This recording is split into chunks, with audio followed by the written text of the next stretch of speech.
അമ്മച്ചി, യേശുവിനെ പറ്റി പറയാൻ എന്നാ ഉള്ളത്? യേശു ഇങ്ങനെ പറഞ്ഞാൽ മതിയല്ലേ. കർത്താവാണ് നമ്മുടെ രക്ഷകൻ. വേറെ ആരും ഭൂമിയിലോ സ്വർഗത്തിലോ ഭൂമിയിലോ വേറെ എങ്ങുമില്ല. കർത്താവുണ്ട്. ഏത് കാര്യത്തിനും ദൈവമാണ്.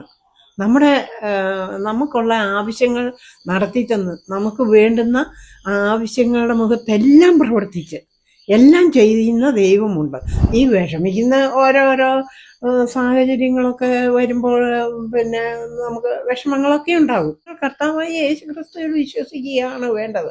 ഞങ്ങളൊക്കെ എങ്ങനെയാണ്? നിങ്ങൾ കർത്താവിനെ അറിഞ്ഞ് ജീവിക്കണം. കർത്താവാണ് നമ്മുടെ രക്ഷകൻ. വേറെ ആരും നമുക്ക് രക്ഷിക്കാനോ നമ്മുടെ ആവശ്യങ്ങൾക്ക് സപ്പോർട്ട് പറയാനോ അവരൊന്നും പറഞ്ഞാൽ നമുക്ക് ശരിയാകുകയില്ല. കർത്താവിൻ്റെ തോന്നലും ആ പരിശുദ്ധാത്മാവിൻ്റെ ഉപദേശം ഇതെല്ലാം കേട്ടാൽ മാത്രമേ നമുക്ക് ജീവിതത്തിൽ ഒരു സമാധാനവും സന്തോഷവും ഒക്കെ വരണമെങ്കിൽ നമ്മുടെ കർത്താവായ യേശു ക്രിസ്തു നമ്മുടെ കൂടെ ഉണ്ടെന്നുള്ള ആ ഉറച്ച വിശ്വാസം വരണം.